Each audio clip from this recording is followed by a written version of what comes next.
Hello everyone, welcome back to our channel.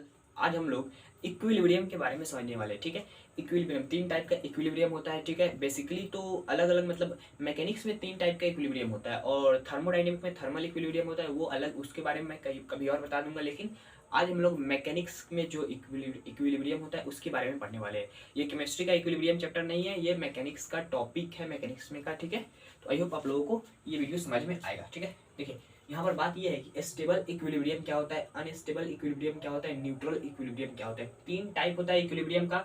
सबसे पहला stable, unstable, neutral. ठीक है, इसका एक ग्राफ भी आप लोगों को बता दूंगा। ग्राफ से आप लोगों को एकदम सिंपली समझ में आ जाएगा कि ये सब होता क्या है। ठीक है, सबसे पहले हम लोग देखते हैं स्टेबल इक्विलिब्रियम क्या होता है। मान लीजिए ये एक बिल्डिंग है।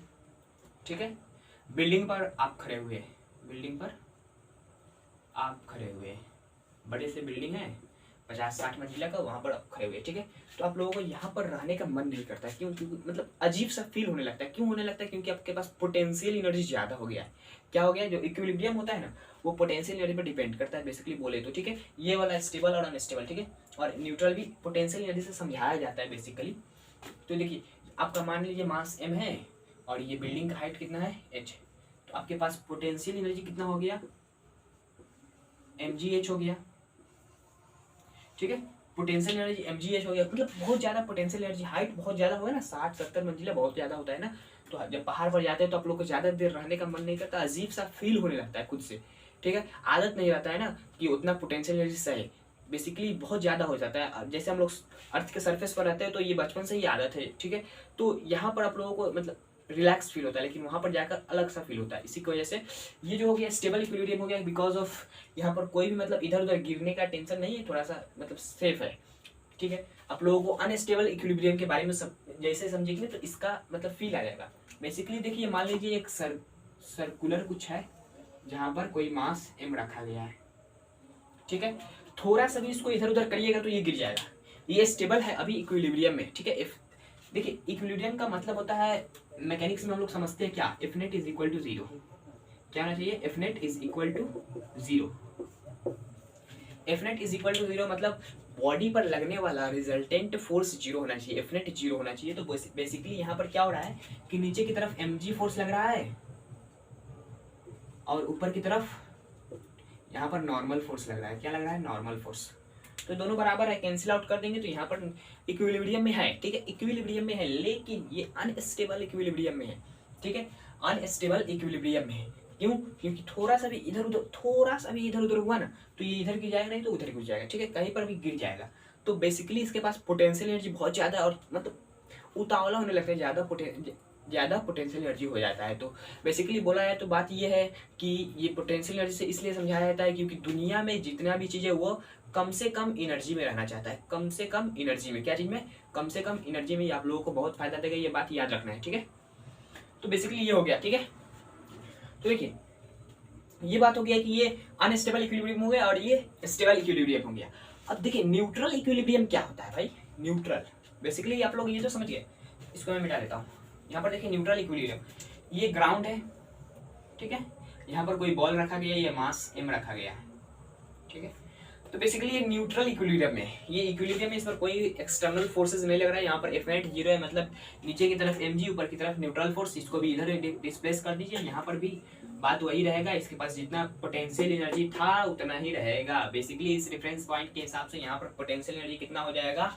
तो जीरो हो जाएगा। हम लोग मानते हैं इस तरह। ठीक है, तो ये जीरो हो जाएगा और यहाँ पर कितना होगा? तो मान लीजिए इसका रेडियस r है सर्कल का, तो ये वाला हाइट 2r हो जाएगा। तो mg2r यानी 2mgr इसके पास पोटेंशियल एनर्जी हो जाएगा। ठीक है, और इसके पास कुछ था mgh था, मतलब ये स्टेबल में है। इसको इधर भी कर दीजिए, इधर भी कर दीजिए, कोई टेंशन नहीं है, ये न्यूट्रल है। ठीक है, और ये अनस्टेबल है, अनस्टेबल थोड़ा सा भी इधर उधर करिएगा तो ये गिर जाएगा। ठीक है, और ये स्टेबल में है क्योंकि यहाँ पर देखिए ये ग्राउंड पर है, ये मतलब फील कर रहा है अजीब, लेकिन ये स्टेबल में है। ठीक है, तो देखिए इसका ग्राफ हम लोग देखते हैं।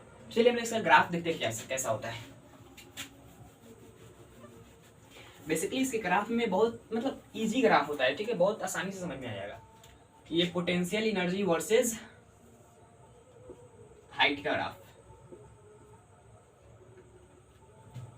ठीक है, यहां से इस तरह ले लीजिए,